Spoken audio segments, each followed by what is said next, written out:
compound, over 1,300 people. By the way, some of those, many of them had been told by the Israeli army to leave their houses and move to a safe place. Of course, Gaza is unique in being a wall with a fence around it, but they nonetheless came frightened, terrified, vulnerable to our center.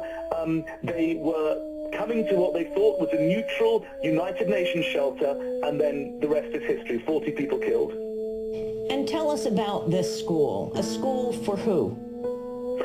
A school for After their defeat in July 2006 in Lebanon, they felt it important to transmit the message that Israel is still a fighting force, still capable of terrorizing those who dare defy its word. Well before the conflict, we gave them the coordinates of all of our facilities in Gaza. The schools are clearly marked like any school anywhere in the world. The famous blue UN colors, and in addition, a third source of where the school was and being clearly marked and all that. One assumes that when an army is doing house-to-house fighting in an area like this, it's got more detailed maps than anybody about which building is what. So, three sources. The problem all along has been that Israel doesn't want Gaza to develop, and Israel doesn't want to resolve diplomatically the conflict. Twisted tales from history lately been convincing me. Systematic land grabs and wars creating misery. 48, 56, 67, 73. Destruction in the name of Western democracy. Holy land, that's the deed that fuels this racist war machine. While the Western press slams her on for acting so religiously. Hypocrisy, that's what I see. Occupation propped by bigotry. Ignorance towards Arab lands that dictates which facts we see.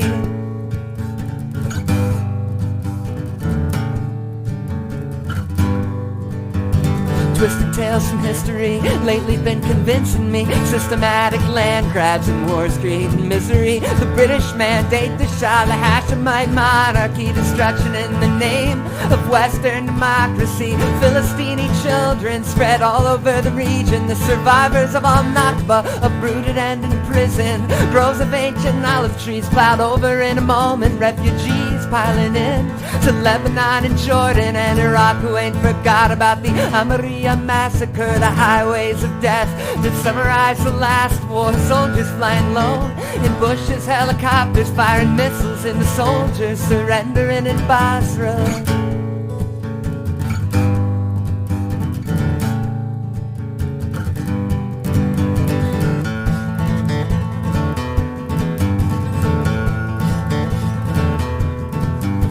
Twisted tales from history lately been convincing me. Systematic land grabs and wars creating misery. Covert bombings aimed at Nasser. Smallpox over Saddam Hussein. Destruction in the name of Western democracy. The modern feats of medicine ascribed to wealthy British men were the works of Arab doctors and Persian mathematicians. Algebra, the 1, 2, 3's, math, science, and astronomy.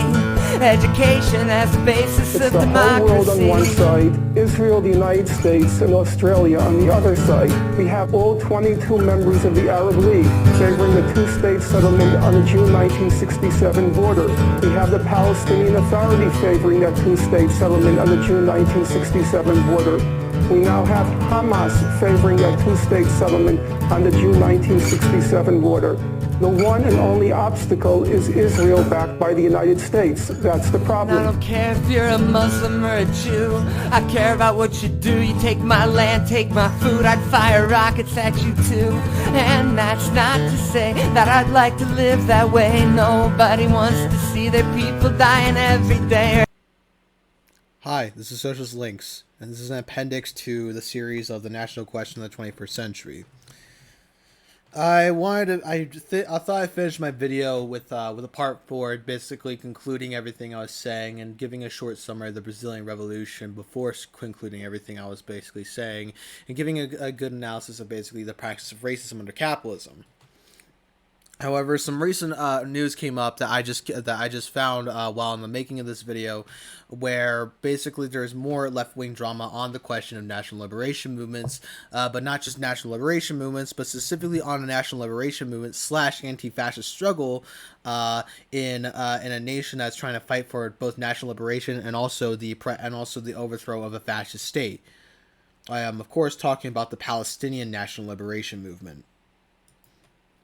Here, this drama essentially excluded from just academic and or revolutionary debates between the IST and the ICT, talking about basically Palestinian struggle. Me as a person, a part of the IST, to basically an article made by the ICT in general. That if you're confused, the IST referring to the International Socialist Tendency and the ICT referring to the Internationalist Communist Tendency.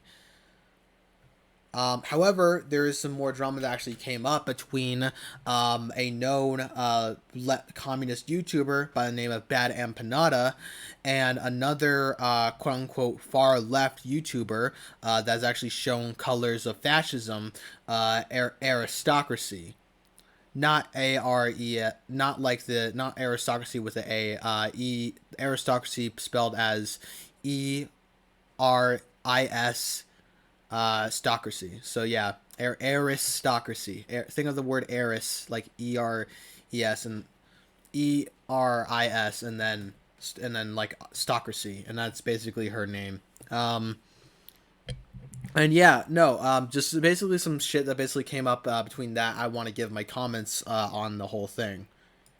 First off, I think basically her entire methods of basically supporting Israel and also supporting basically Zionist campaign is absolutely false and absolutely just completely withering away and completely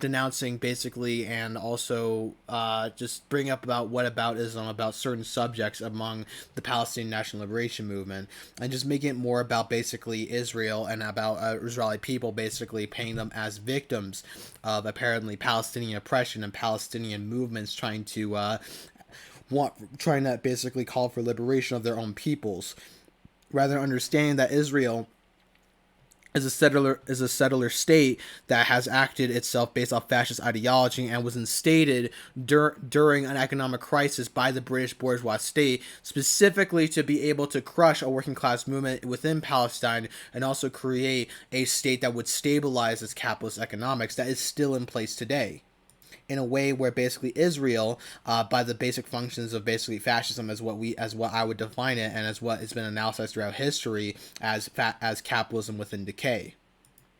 And this capitalism within decay is still going on because of the fact that basically many of these fascist states are still because this fascist state particularly is in existence and is also still going through an economic crisis, but is being stabilized based off the fact that they're able to exert racist and also settler colonial policies against the Palestinian group.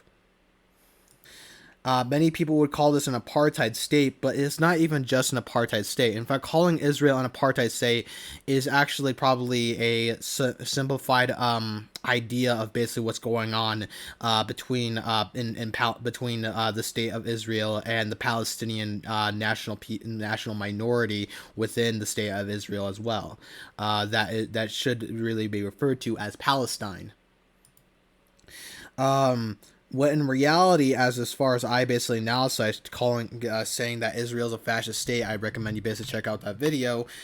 Israel specifically was a state that was established under basically a Zionist ideology, specifically as a way where they could basically put Zionism into practice, calling for a Jewish ethno-state, and basically having a state of Jewish people for the Jews specifically, and only for the Jews, and that people that would have the right to vote and people that would have basically a right to basically exist and be considered a citizen within the state had to be Jewish, as a way to basically and also basically signed basically agreement with the Jewish state itself as a way to basically pay taxes, to pay like a surplus tax basically to stay on the land that they live in, but not just stay on the land they live in, but also cooperate with their bosses to basically owning the means of production and owning their own means of production as well by producing their own commodities and trying to sell that into the market, but also have that be seized based by the state in order to basically allocate based off their own decisions on what where like those commodities or utilities in this instance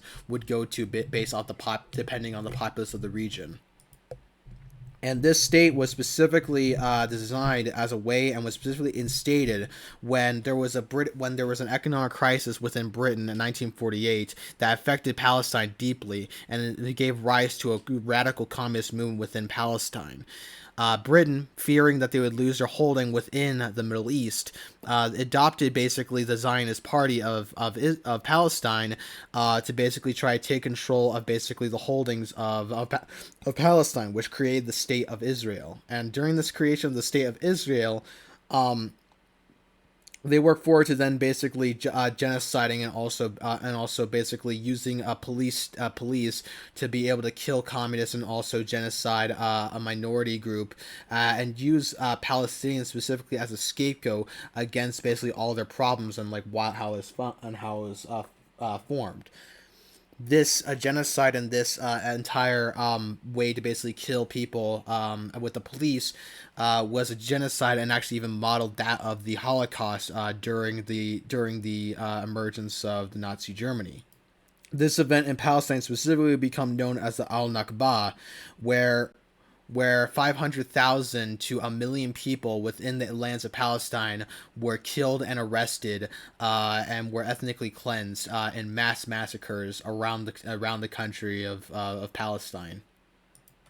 This would then later be considered as a way where basically a fascist state was in place when capitalism was literally dying and was like on the verge of basically collapse. And the British state, as a last effort, used the Zionist Party to be able to have them take power within the holding of Israel, thus making the State of Israel as it exists today a fascist state that is exerting a colonial policy that is occupying land that they don't have, as well as the fact imperializing against a national people and forcibly integrating them to not only just be a part of the proletariat, but to be disenfranchised economically speaking, and have a specific Israeli people have more advantages, far more advantages and far more economic mobility compared to the Palestinian people within the regions of Palestine.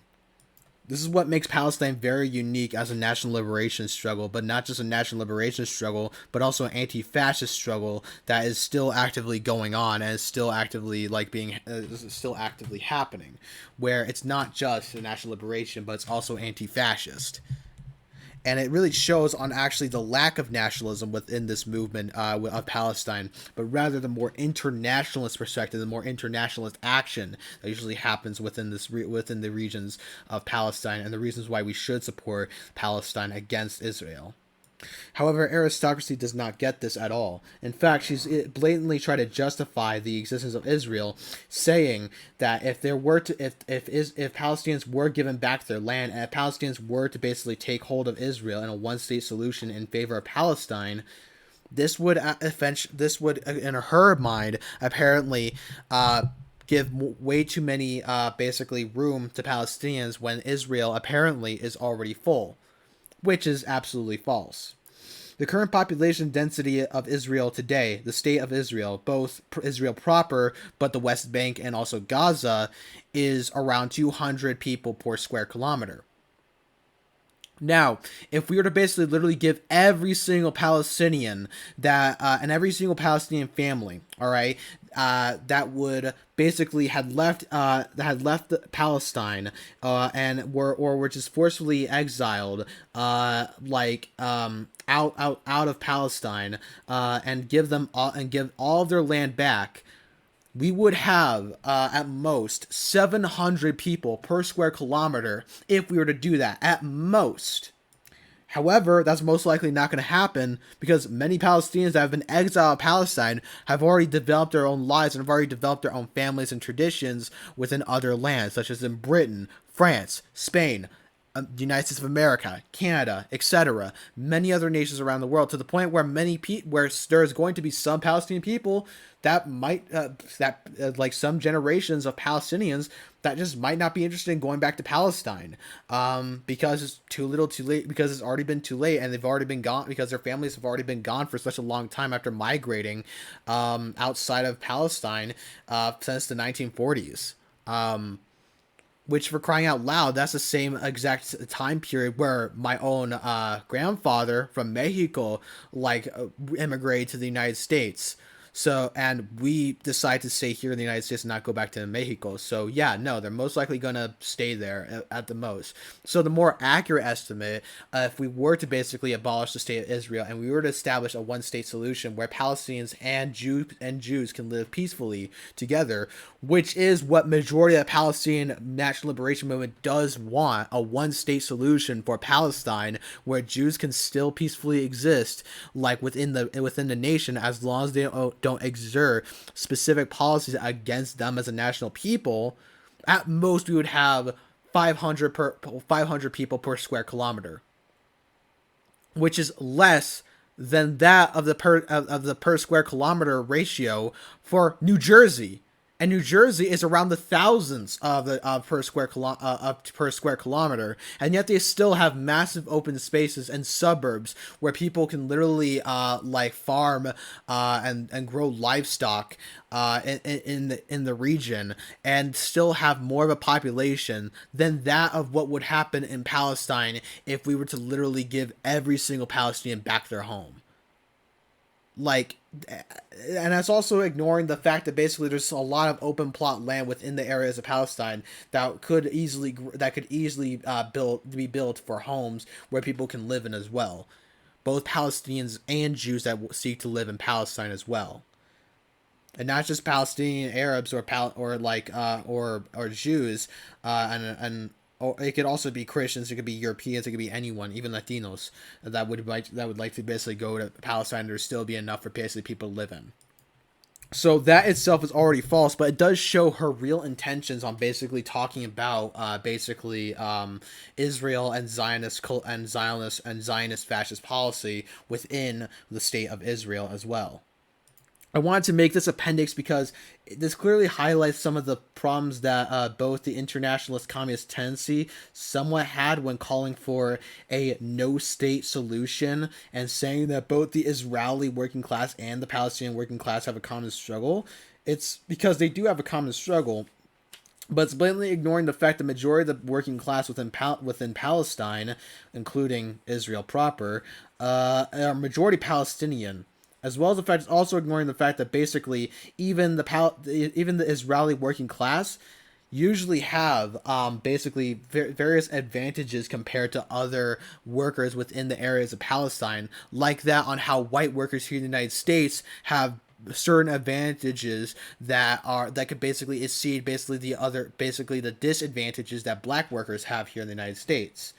So yes, they might have the common struggle, and yes, maybe fighting for basically a revolution and a social revolution, these interests will be realized and they will fight together, yes.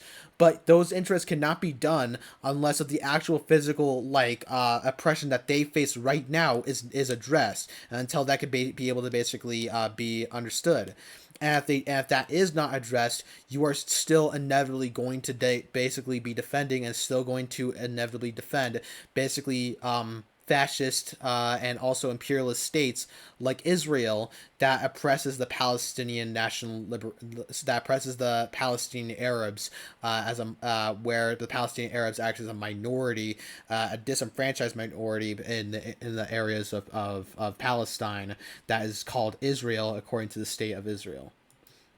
Is an unjustified state and an unjustified state even by international standards within the United States nations law, as well as the fact that basically it's ignoring the fact of the actual total liberation of basically and the total struggle that basically the Palestinian people go through, which is again the kind of same exact gringa idea and the same gringa aspect of basically how aristocracy is able to justify the state of Israel into her own mindset. And we need to avoid these gringa ideas and gringa mindsets that actively completely pushes down and completely disregards basically these basic struggles and these basic narratives that Palestinians are already going through, and what the Palestinians have been going through for 100 years at this point. For literally 100 years at this point. And this is why we need to be able to stand in solidarity with the Palestinian National Liberation Movement, where we understand that it's not even a national liberation movement, but it's also an anti-fascist struggle against that of a fascist state like that of Israel. This isn't anti-Semitic. This isn't racist at all. This is pointing out the fact that basically there is an actual racist state that is enacting heavy discriminatory actions that is comparable to the Nazi regime against a minority group within its own lands. And if that can't be addressed by even a revolutionary party, or even by left-wing media critics or content creators online, then we really are going nowhere. We need to be able to stand in solidarity with this movement, and we need to be able to support this anti-fascist movement because these people, what they're going through is actually really bad. It's been going on for hundreds of years, that people like aristocracy have made worse, but also articles from the internationalist communist tendency, like that of neither Israel nor Palestine, no war but the class war, by the internationalist communist tendency, is kind of diluting, and is also diluting and not really actually understanding the real struggles and the real full implications of the current struggle between Israel and Palestine. Anyway, this is really about it for today. Thank you guys for watching this video. If you liked the video, hit the like button down below. Very much appreciate it. If you're new to my channel, the subscribe button, I would also very much appreciate it. And just wanted to make this basically appendix, basically talking about some recent drama that basically came up, and also talk about how this can relate to basically, well, the reason why we should support the national liberation, and also why basically it is national question, national liberation is still very much important within the 21st century, but also basically talk about on how basically these things can basically intertwine with basically our current struggles today. So yeah, as well as the fact that they should just take a dunk at fucking aristocracy with her stupid fucking Zionist fascist bullshit. Anyways, yeah, thank you guys for watching, and see ya.